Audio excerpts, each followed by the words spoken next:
Welcome to Anatomy Physiology, Chapter 15. We're going to talk about the autonomic nervous system. And I'm starting out because most people know that if you drink caffeine, it helps wake you up. But most people don't know why. So adenosine, you've seen that word before with adenosine triphosphate with 3 phosphates stuck on it. And you've also seen it with ATP. Adenosine binds to receptors and acts as a neurotransmitter. And if you look at the structure of it, you'll see this ring 6-sided and this ring that's 5-sided with the nitrogens. And this is shaped enough like this that when you drink caffeine, it goes in and competes for the sites that would make you sleepy. Now, one of the things that is a myth is that if you are drinking, you can sober up by drinking caffeine. But it doesn't. All you have is a wide awake drunk. The word autonomic means self-governed. So it's independent of your thinking or your brain. So you don't have to talk to your heart and tell it to beat. You don't have to talk to your blood vessels and tell them to maintain the correct blood pressure. And you don't have to talk to the brainstem and say, regulate my body temperature. Walter Cannon is somebody that most people have never heard of, but he came up with the word homeostasis, and guaranteed you will see the word homeostasis on pretty much any anatomy test or any biology test that you take. So this is where you maintain a constant, steady state.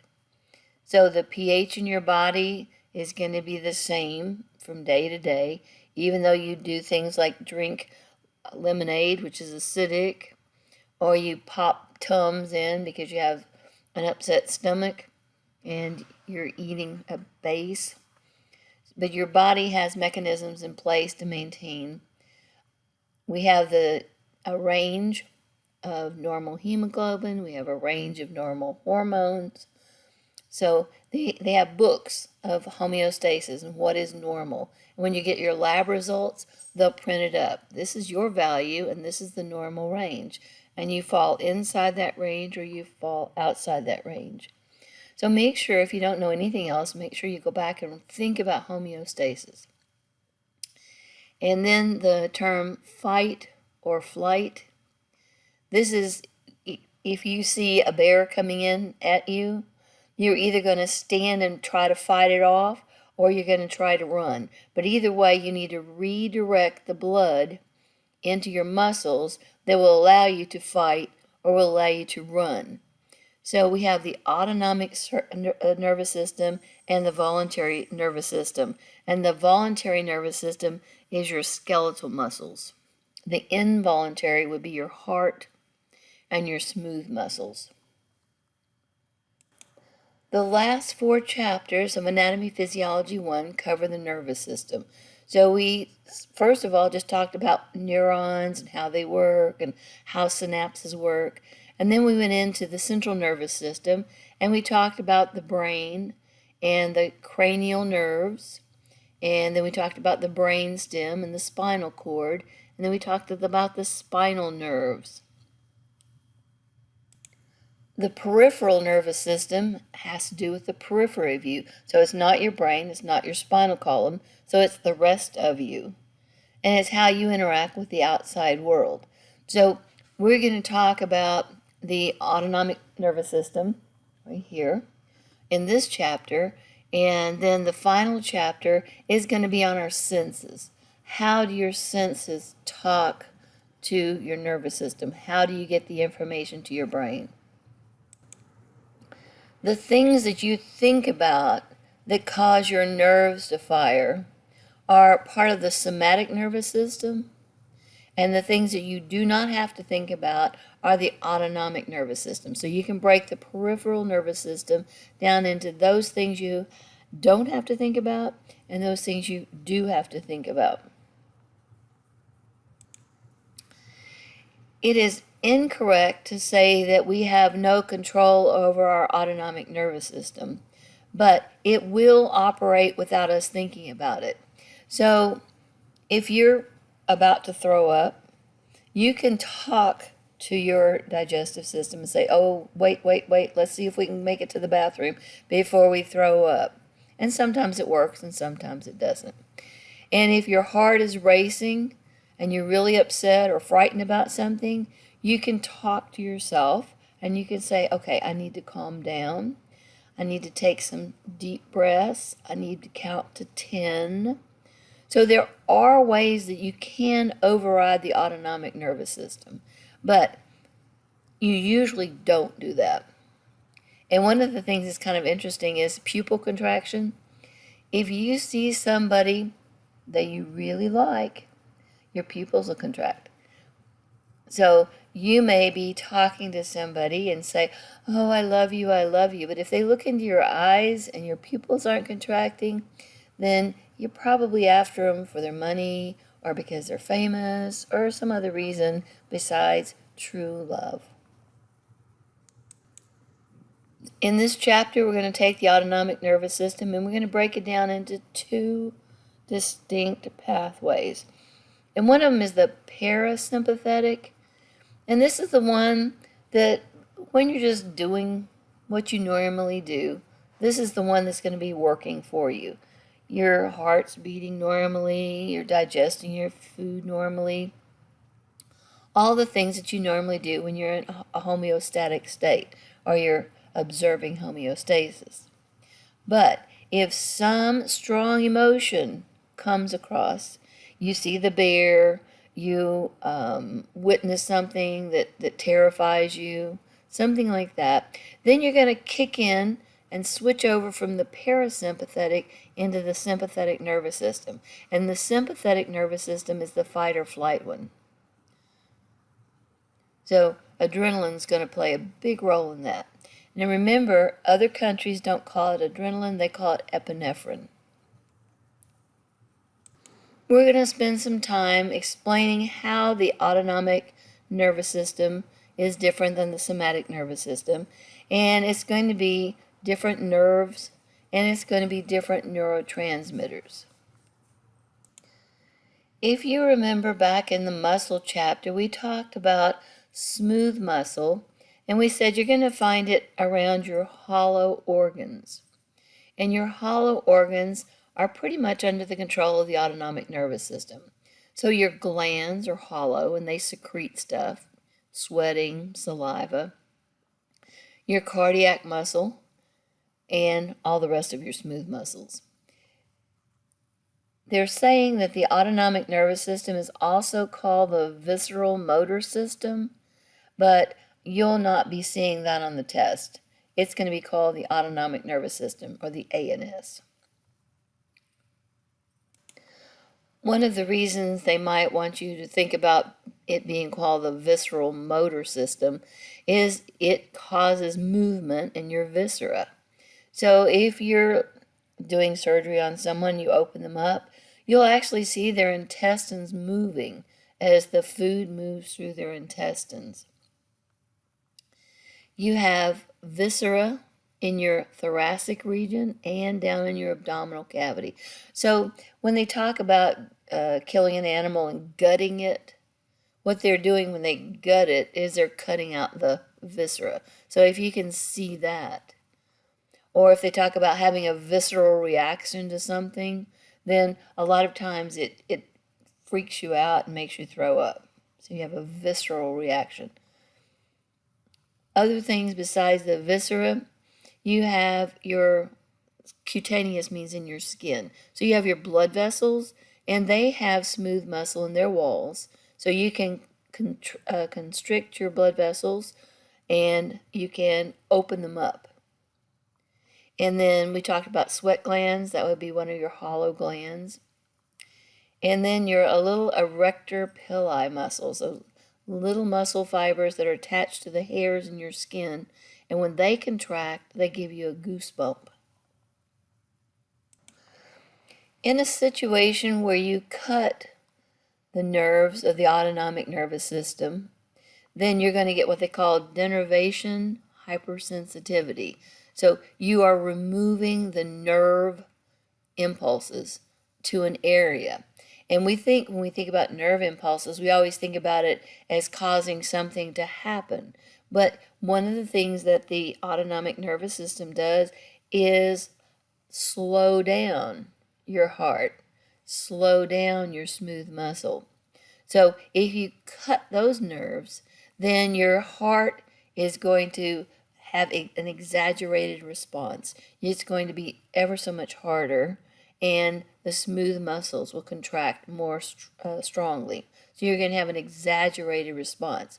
So the autonomic nervous system doesn't just cause things to be stimulated, but it actually calms down or slows down various responses.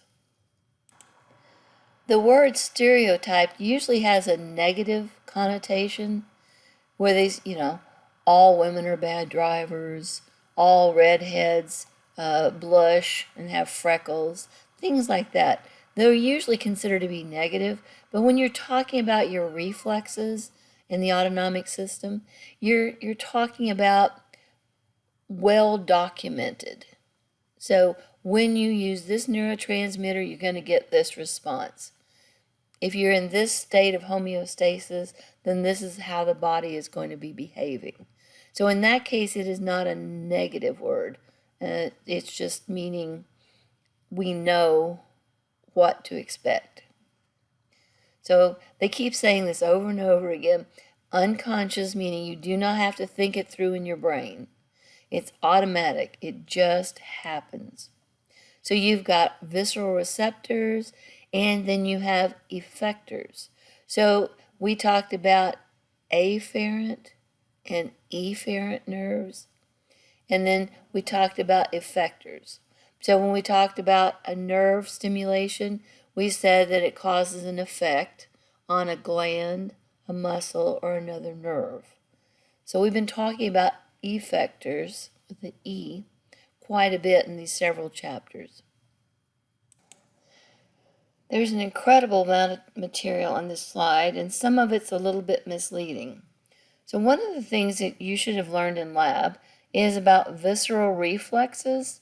A reflex goes from a receptor, and here's some of the types of receptors, so we'll talk about those in a minute. So it goes from a receptor through an afferent neuron, and it goes to the central nervous system. Well, most of the time when people look at the central nervous system, they think the C stands for your cerebrum or stands for your brain.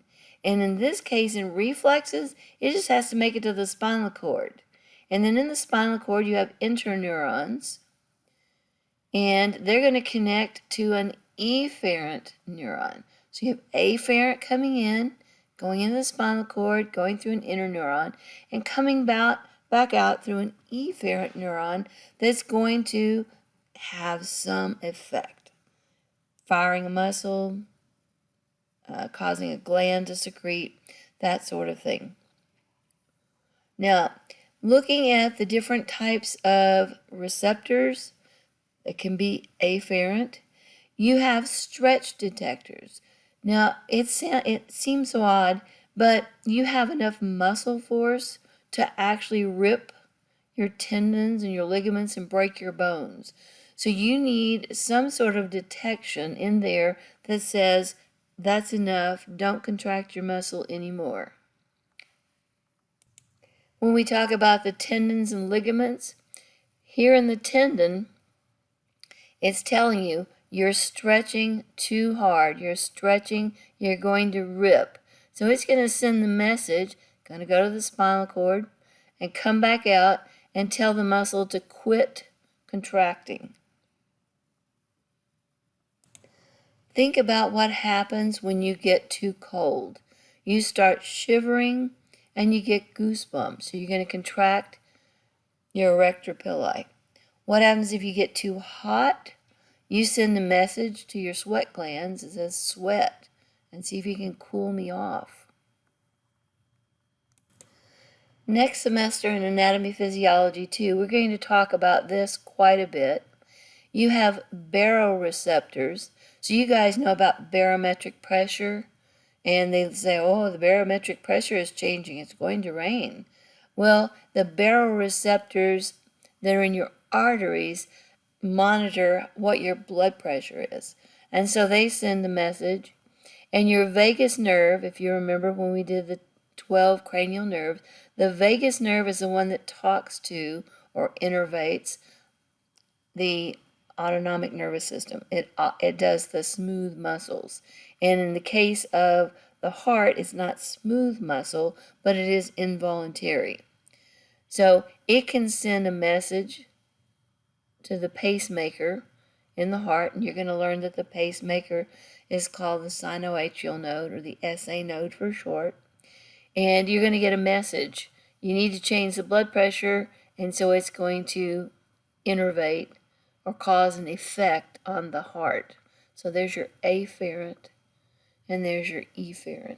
But we'll go over this again when we get into second semester, because we'll do the heart and we'll do the baroreceptor. The word innervate means to have a nerve communicate with, or to cause a nerve to fire and cause some effect. So instead of using the word innervate, a lot of times I just say, well, that nerve is talking to this organ. You're going to have sympathetic and you're going to have parasympathetic talking to the same organs, or innervating the same organs. So depending on which one you're firing, you can amp something up or you can amp something down. You can redirect blood flow. You can change your heart rate. You can say whether you want the blood flow to go to your skin, or do you need it to go down into your skeletal muscles. You don't just switch one system on and the other system off. Both of them are working at the same time.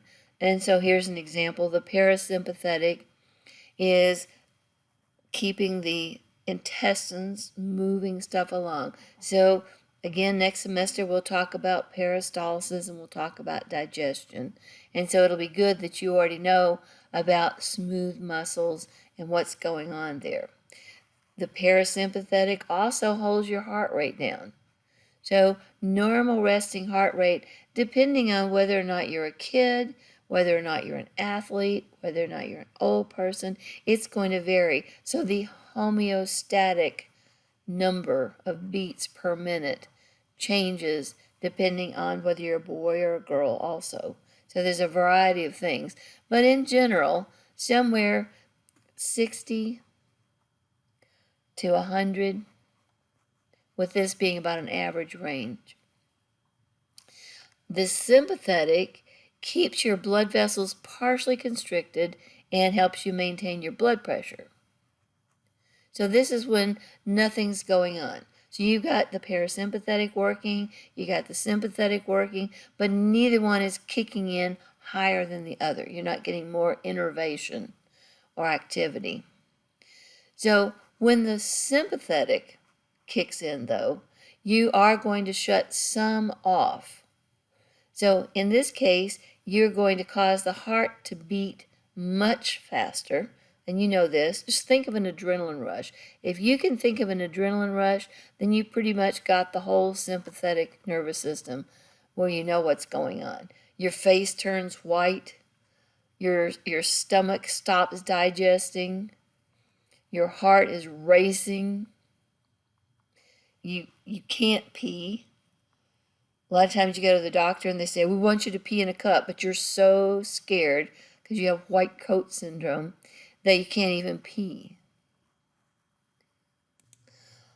Also, you should never take the blood pressure of somebody who's under the influence of a strong emotion, because you're not going to get an accurate blood pressure reading, because their sympathetic system has kicked in and changed the blood pressure. The autonomic nervous system isn't just in the brain or just in the spinal cord or just in the peripheral nervous system. It's everywhere. So you have this going on. So up in the brain, you have nuclei. You have bundles of neurosoma up in the hypothalamus and other places in the brainstem. And then, of course, you have the motor neurons in the spinal cord for your reflexes. You have peripheral ganglia, which again are bundles of neurosoma, or neuron cell bodies. And then you have these nerve fibers that go all the way through the brain and the spinal nerves. As you're studying this, you may want to take a piece of paper, stop the video, and start making a table of what does the somatic do versus what does the autonomic do. And it'll help you. So as we go through these slides, they go, well, this is what this one does, this is what the other one does. So again, it might help you to make a little table of what each one does. So in the somatic, or the body motor pathway, so this would be your skeletal muscles going on, you're going to have a motor neuron, so that's going to be your efferent neuron. It's going to come either out of the brainstem or it's going to come through the spinal cord. The message, the innervation, is going to go through a myelinated axon, and it will go all the way to the skeletal muscle. So you've got some really long axons that are going to reach to the skeletal muscles. When you're talking about the autonomic nervous system, then you're going to have to go through 2 neurons to get to wherever it is that you want to contract, to what you want to innervate. So you have to go through a synapse and go to a ganglion, through the ganglion. The neurosoma of the presynaptic neuron has its cell body, its neurosoma, in the brainstem of the spinal cord. You say, well, wait a minute, that's what we had up here. It's in the brainstem or the spinal cord.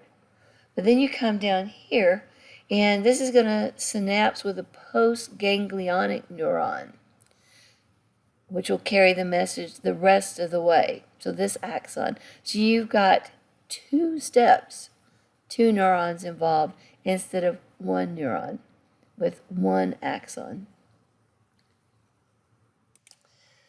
And if that didn't confuse you enough, here's a picture that should make things clearer. So here we go. We're going to send the message. And there you go. And it's synapsing. These are your boutons. There's your acetylcholine. And it's going to cause the skeletal muscle to contract. So here we have 1 pathway. But looking at the sympathetic motor innervation and the parasympathetic motor innervation, these are both going to innervate or talk to the heart, but they're going to go through a different pathway. So there's your sympathetic, and you're going to go over here, and you're going to have acetylcholine. And in this one, here is your myelinated preganglionic fiber. And then you get over here, and there's your unmyelinated postganglionic fiber. So here's 1. Here you go, 1 synapse and 2 synapse. Here you have 1 synapse. Here's 1 synapse and 2 synapse. Next semester, we'll talk about your kidneys and how they make urine. But if you look on top of the kidney, in the superior location, you're going to find where it looks like somebody parked their chewing gum. Looks like they just took it, pinched it, and stuck it right on top of the kidney. And that's your adrenal glands. So that would be one of the reasons why we call it adrenaline. We'll spend more time talking about the adrenal glands when we get into the endocrine system. And of course, this is the urinary system, the excretory system. And here they've taken one of the adrenals off, so you can look and see that there's a cortex, which would be the bark or the outer covering of it. And then there's the inner part, the medulla is the middle part. And there's different hormones and different activities coming from the cortex versus the medulla. Another thing that's just come up in the last few decades is the enteric nervous system. And this is the nerves that innervate the digestive tract. So it's got its own nervous system. If you'll cast your mind back to when we were talking about the vertebra, we had the cervical vertebra, and then we had the thoracic, then we had the lumbar, and the sacral. So the parasympathetic is going to be located around the T1, the first thoracic, all the way down through the second lumbar. And they're going to have short preganglionic and long postganglionic fibers. So here's that picture again. Here you go. This is shorter and this is much longer. So they're going to leave through the spinal nerves T1 to L2, and they're going to go out to a chain of ganglia, the paravertebral ganglia, on both sides.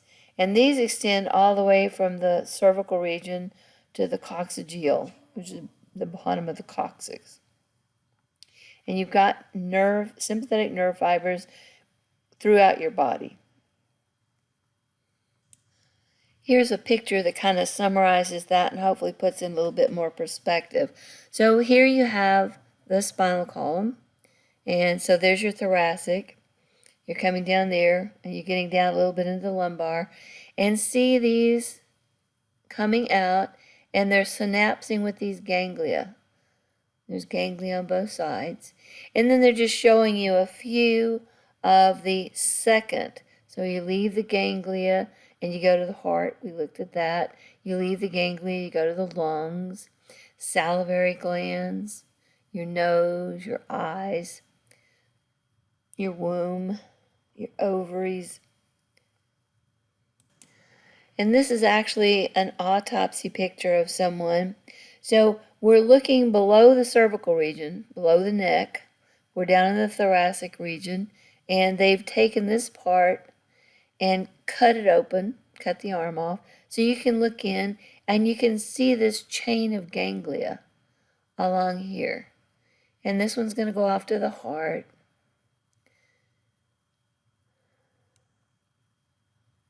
There you go.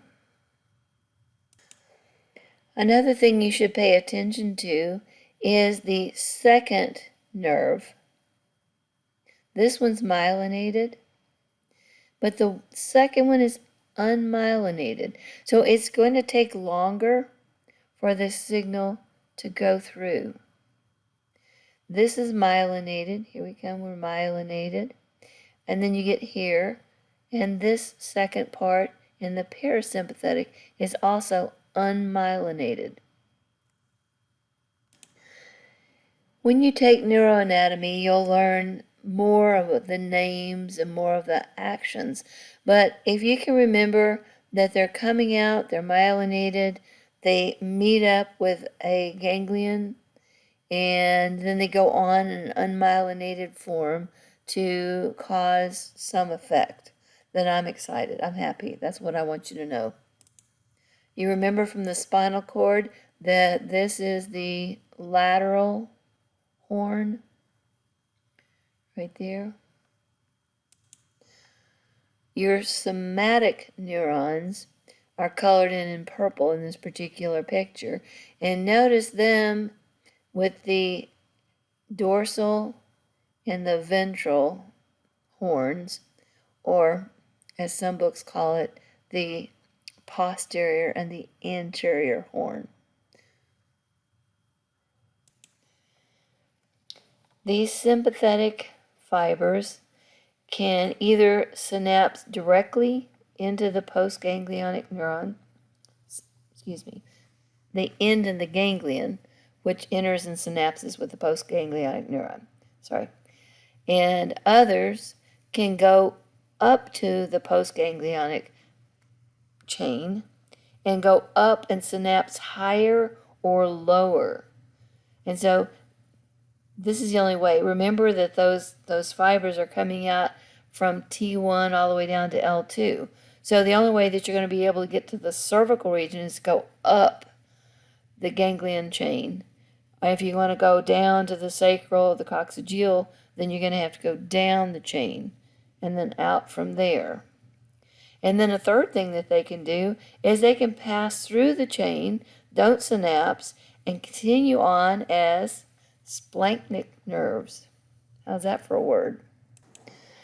Here's information about the thoracic splanchnic nerves.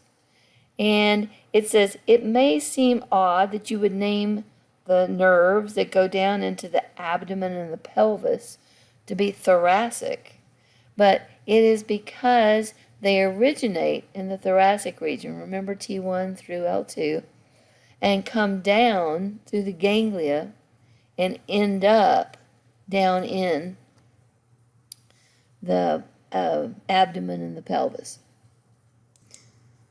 So you can synapse directly and then go on with the unmyelinated fiber, or you can go up or down the chain and then synapse and then come out as an unmyelinated fiber, or you can pass through the chain, don't synapse, and continue out, and you're known as a splanchnic nerve. Got it? So there's your spinal, your sympathetic, and the splanchnic are your three ways that you can leave the sympathetic chain. And the spinal nerve root is carried out by your sweat glands, your erector pili muscles that make your hair stand up, and in the blood vessels of the skin and your skeletal muscles.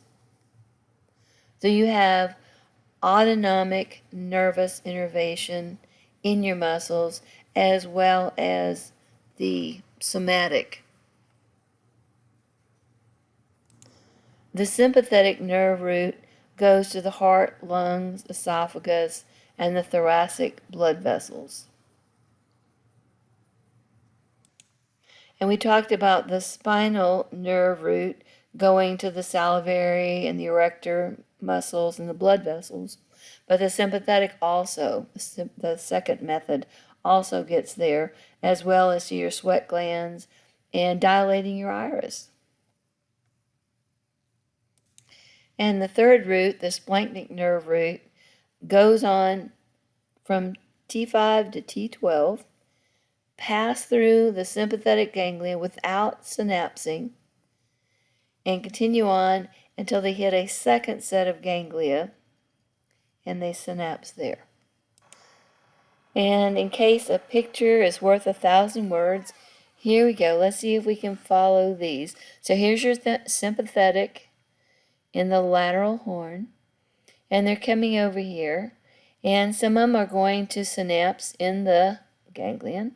Some are going to come, not synapse, go on up and synapse higher or lower. And then some are going to pass through. So you notice it doesn't synapse at all. It comes on. There's a second ganglion over here, and it's going to synapse over there. So that would be a splanchnic nerve that comes out, goes through, but doesn't synapse. See right there, going through, but not synapsing, and synapsing in the second ganglion. And these are going to go down to the liver, the spleen, the adrenals, the stomach, intestines, kidneys, urinary bladder, and reproductive organs. So that's going to be your lower, your abdominal area down in there. This is a lot more information, again, than you need for just a regular anatomy physiology course. But I've heard of people getting hit in the solar plexus before. And just in case you've heard that before, the nerves are coming out of a ganglia like rays of the sun. So that's why they call it a solar plexus. So that's kind of fun. What are the things I expect you to know from a slide like this? Well, I would expect you to know this thing that looks like somebody parked their chewing gum on top of the kidney. is your adrenal gland. So there's your 2 adrenal glands. I expect you to know that this is a ganglia chain. Right there. Here's another one. Here's another one. Here's another one. So when you see these little bulges like that, you know that's where nerve cell bodies are, or neuron cell bodies, or neurosoma. And one last thing about the sympathetic division that you should know is that it diverges. So it branches out. Each of the preganglionic cell branches synapses on 10 to 20 postganglionic cells. So it branches out. So one preganglionic neuron can excite multiple postganglionic fibers. So, and in each of those fibers could lead to some other different organ. They all aren't to the same thing. And this is how you get such a widespread effect with the sympathetic. So that whole rush you get when you see a bear or when somebody asks you to stand up in front of the class and talk. On the other hand, the parasympathetic doesn't diverge a lot. Usually, you have a selective target. So it's going to go and, like the oculomotor nerve, narrows the pupil and focuses your lens. The facial nerve, you're going to tear up, have nasal secretions, and make spit. The glossopharyngeal, you have different salivary glands. So the ones that are further back, the parotids, are going to be innervated by this one. And the vagus nerve is going to do a lot of your autonomic nervous system smooth muscles. So if you remember that the sympathetic was T1 down through L2, the parasympathetic is the craniosacral. So it arises from the brain and from the sacral regions. So you remember the sacrum is way down there above your coccyx. And remember they have long preganglionic and the short postganglionic fibers. And this is what I mentioned early on when I started this talk. We've not known about this for very long. This has been relatively late in my teaching career that they even realize that the enteric nervous system is a completely separate entity. It doesn't come from the brainstem. It doesn't come from the spinal cord. There is no central nervous system component to this. So that's kind of exciting. So it innervates smooth muscles and glands, and it's found in the walls of the digestive tract. It has its own reflex arcs, so it doesn't go over to the spinal cord and then come back. It doesn't have the afferent and the efferent involving the spinal cord. So this is astounding. This is just an amazing discovery. And it regulates the motility of your throat, your esophagus, stomach, intestines, and it helps with the secretion of your digestive enzymes and the acid in your stomach. Now, they do put a caveat here. A caveat is something that says, yes, this other stuff is true. However, you do need to remember this, that in order to have normal digestive function, you also have to have sympathetic and parasympathetic. So it doesn't completely work by itself. You also have to have some of the sympathetic and parasympathetic innervation to cause the whole thing to work. But this is pretty exciting.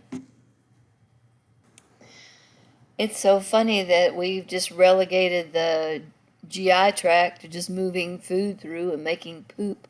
And we really didn't think so much about it.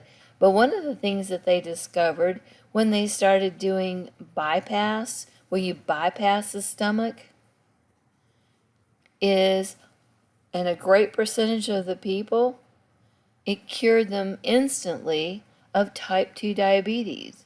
And they thought, well, how can this possibly be? Well, by bypassing the stomach, it forces the intestines to make an insulin-like hormone. And so now you have insulin going through and pulling the sugar out of your bloodstream. So they're not just a place to make poop. They have their own neurons that are doing all kinds of cool things. They got their own hormones that we're just now realizing can be extremely important. There's something called Hershburn Disease, which is hereditary, so you get it from your parents. And in these babies, they don't have an enteric nervous system. So there is no innervation in the sigmoid colon and the rectum. So it constricts permanently, and it will not allow the passage of feces. So above the constriction, you've got the feces that builds up, and they call it megacolon because that part of the large intestine stretches and stretches and stretches. The abdomen distends, and there's chronic constipation because unless it's liquid, it can't slip out through the colon and the rectum, the sigmoid colon and the rectum. This can cause gangrene. Could cause the bowels to actually rupture because they're overfilled with feces. And of course, if you have any hole in your bowels, if you have any hole in your intestines, then the bacteria that should be living in the intestines can now get out into your peritoneum, to the space outside your intestines, and then you get peritonitis. So they usually see it in babies who don't have their first bowel movement. They realize, uh-oh, something's wrong because the baby should be pooping. Baby's first poop is so amazingly disgusting that they actually have a name for it. And that baby's first poop is a dark green tar-like substance. Meconium. It's kind of what it looks like. And if you think about it, the baby's been inside mom, and they haven't been able to poop all the time they're in mom. So when they're born, their first poop is astounding. Unless they have Hershburn disease, and then they can't poop. So let's spend a second or two talking about what kind of neurotransmitters are these different nerves of the autonomic nervous system using.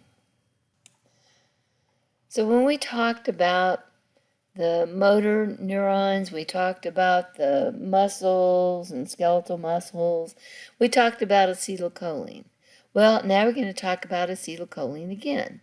And it is secreted by all the preganglionic neurons in both divisions, so sympathetic and parasympathetic, and by the postganglionic parasympathetic. So if there's a question about which neurotransmitter is secreted, just say, oh, it's probably acetylcholine, because your chances are 1 in 5 that you'll get it right. If it does secrete acetylcholine, it's called a cholinergic fiber. But the sympathetic secrete norepinephrine, which a lot of people call noradrenaline. Because remember, we keep using the words epinephrine and adrenaline. And they can be used interchangeably, but some countries use the word epinephrine exclusively, and Americans tend to like the word adrenaline because we're raised learning about it. Just to muddy the waters a little bit and confuse you a little bit more, the same cells can have different receptors, and depending on which of the receptors the neurotransmitter hits, you're going to get a different effect. So there are 2 different kinds of receptors for acetylcholine and 2 for norepi. or noradrenaline. I'm going to point this out to you because it's interesting, but I'm not going to test you over it. So we know that cardiac muscle is striated, but it's involuntary. Smooth muscle is not striated, it's involuntary. And we know that you have glands that secrete sweat, spit, oil, and sebum. So these cholinergic receptors, so they like acetylcholine, are going to be called muscarinic receptors. And then you have nicotinic receptors. And you would think, oh, it has something to do with cigarettes. No, it doesn't. When a nicotinic receptor binds some acetylcholine, then it's excitatory. And this is going to happen at your skeletal muscles, at the neuromuscular junction of your skeletal muscles. That's one of the main places that you're going to see it. Norepi, or noradrenaline, is secreted by the adrenergic fibers, because remember, it used to be called, or is called in America, adrenaline. Norepi is noradrenaline. So in the sympathetic system, the preganglionic neurons are going to be making acetylcholine, and the postganglionic neurons, remember there's two neurons, are going to be adrenergic, and they're going to be making norepi at the end of the axon, at the bouton, and they're usually excitatory. Beta adrenergic receptors are usually inhibitory. Sympathetic effects last longer than parasympathetic. In the parasympathetic, since they're just using acetylcholine, they've got it down where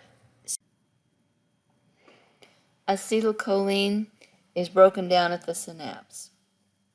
Now, the norepinephrine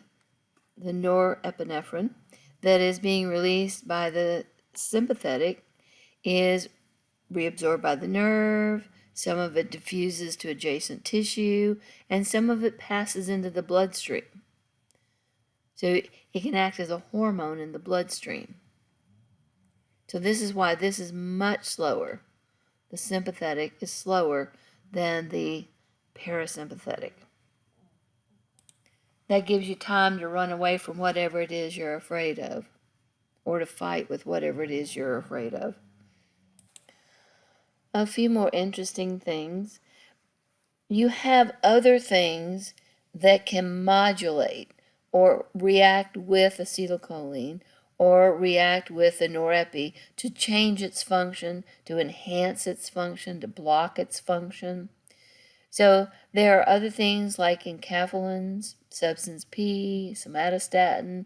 You're going to learn some of these, gonadotropin-releasing hormone, when you do the endocrine system. And what I thought you might find interesting is the parasympathetics can stimulate endothelial cells. So that's epithelial cells, but since it's inside your body, they're endothelial cells, to release a gas, nitric oxide. And by releasing this nitric oxide gas, it causes vasodilation, and this is how you have a penile erection. So if you are having performance anxiety, if you're worried that you're not going to have an erection, that you're not going to be whatever it is that you want to be when you're performing sexually, then your sympathetic can kick in and keep you from getting an erection. So performance anxiety can be explained by the sympathetic and parasympathetic autonomic nervous system. Here's a summary picture that kind of tells you a little bit about what we were talking about. So here's parasympathetic, and remember this one's going to be longer. And here's your acetylcholine coming out, and here's your nicotinic receptor, and then there's your acetylcholine there acting on some target cell, which is a muscarinic receptor. So there's your nicotinic receptor, there's your muscarinic receptor. And both of these are acetylcholine because we're talking parasympathetic. And then you come to the sympathetic adrenergic. So here's your shorter preganglionic neuron. Here's your synapse right there. Again, acetylcholine, just like this was acetylcholine, a nicotinic receptor, a nicotinic receptor. But then you go here, and out of the end of the axon terminals, the bouton, you are releasing norepinephrine onto an adrenergic receptor. Okay, and then here is a sympathetic cholinergic fiber, and it looks a little bit like this one up here, except for the preganglionic neuron is shorter, like here, and you're doing acetylcholine right there to a nicotinic receptor, nicotinic receptor, nicotinic receptor. And this one, though, is going to go out and it's going to release acetylcholine to a muscarinic receptor. Okay? So if I were you, I would pause. I would look at this because this kind of puts it together for you. Most of the viscera, the body parts that you have inside of you, are getting both parasympathetic and sympathetic innervation. So we call it dual innervation. So they're listening to two voices. Now, in the case of the digestive organs, the parasympathetic has more influence. And in the case of the heart, the sympathetic has more. So they don't equally innervate, but they are both talking or innervating the same organs. If they are working against each other, it's antagonistic. And if they are joining their efforts, both of them working together at the same time, cooperatively, then you're going to get a unified overall effect. So the two systems, the parasympathetic and sympathetic, can be working together or against each other. So in the fight or flight thing, they're going to be working against each other because it's going to say, no, do not be sending blood to the stomach. We don't need to be digesting food right now. No, don't send it to the bladder to be filling up with urine. We don't need to pee right now. We need to fight. So here's an example of an antagonistic effect where the parasympathetic is trying to slow the heart down and the sympathetic is trying to speed it up. The pupillary dilator muscle, under the effect of the sympathetic nervous system, is going to dilate your pupil. And in the case of the parasympathetic, it's going to constrict your pupil. This is the dual innervation of the same effector cells, and this one is getting antagonistic effect because each one is talking to a different set of cells. When we get into the digestive system, we're going to talk about spit. And so here's a preview that in the case of making spit out of the salivary glands, the parasympathetics and the sympathetics work together to increase the volume of saliva that you have. And as I mentioned before, if you see somebody that you really like, it's going to constrict your pupil. And if you are scared or you see something you don't like, your pupils are going to dilate. You don't have to have an antagonistic dual innervation to affect your blood vessels. So just increase the firing frequency of a sympathetic nerve and you're going to cause vasoconstriction. If you decrease it, then it's going to cause vasodilation. Your blood vessel is going to open back up. And this is what I mentioned before. You can shift blood flow from one organ to another as needed. So you're going to shut off blood flow to the stomach when you're scared, because you don't need that. You're going to go white, you're going to blanch, because you're going to stop blood flow to your face. So you've seen people get scared and they turn white as a ghost.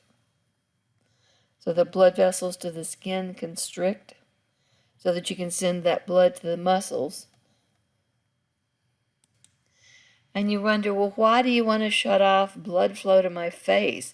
Why do you want my face to turn pale when I'm frightened or angry or under the effect of my sympathetic nervous system?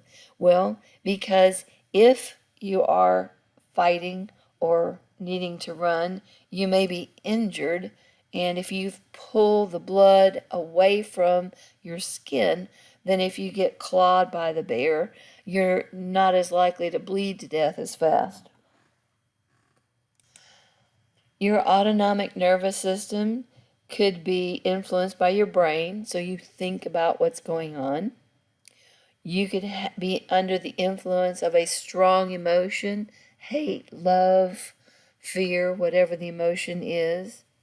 Or we have spinal reflexes, so you don't even have to go to the brain. You're just going to get a reflex and an effect. When they talk about the limbic system, think about your emotions. And when you are talking about the hypothalamus, think about your primitive functions. The most primitive things that you have are a need to find food, a need to drink, and a need to procreate. Because if you don't have these three things, you won't succeed. You won't live and go on to pass your genes on to the next generation.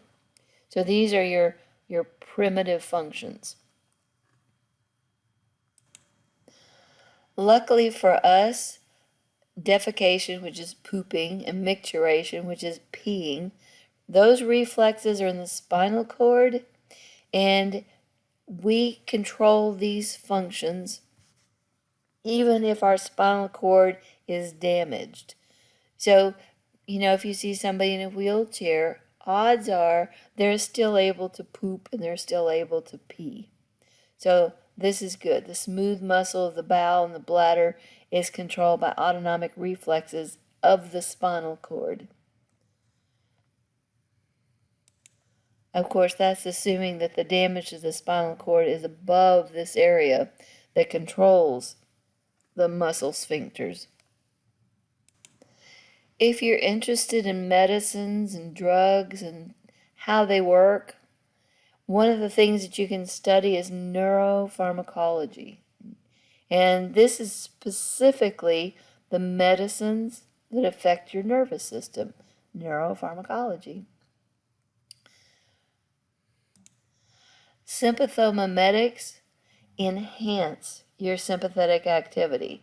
So if you make a medicine that works on the receptors or cause more epi to be released, this would be an example of this kind of medicine. And here's some that you take at home. So think about when you have a cold and you're having trouble breathing, you can take medicine that will open up your passageway, it'll dilate your bronchioles. Or if your nose is running and you've just got, nonstop snot and stuffiness, you can constrict the nasal blood vessels. So we have medicines for that. When you see the word lytic or lysis, you're destroying something. So in this kind of medicine, if you make one like this, it will suppress sympathetic activity because it will block the receptors or inhibit the release of norepi. So one of the classic ones is beta blockers. So people who have high blood pressure, they can take a beta blocker and it will interfere with epinephrine and norepinephrine on the heart and the blood vessels. Now there's all different kinds of different blood pressure medicines besides just beta blockers. So when we do the chapter on the heart in Anatomy Physiology 2, we'll talk a little bit more about that.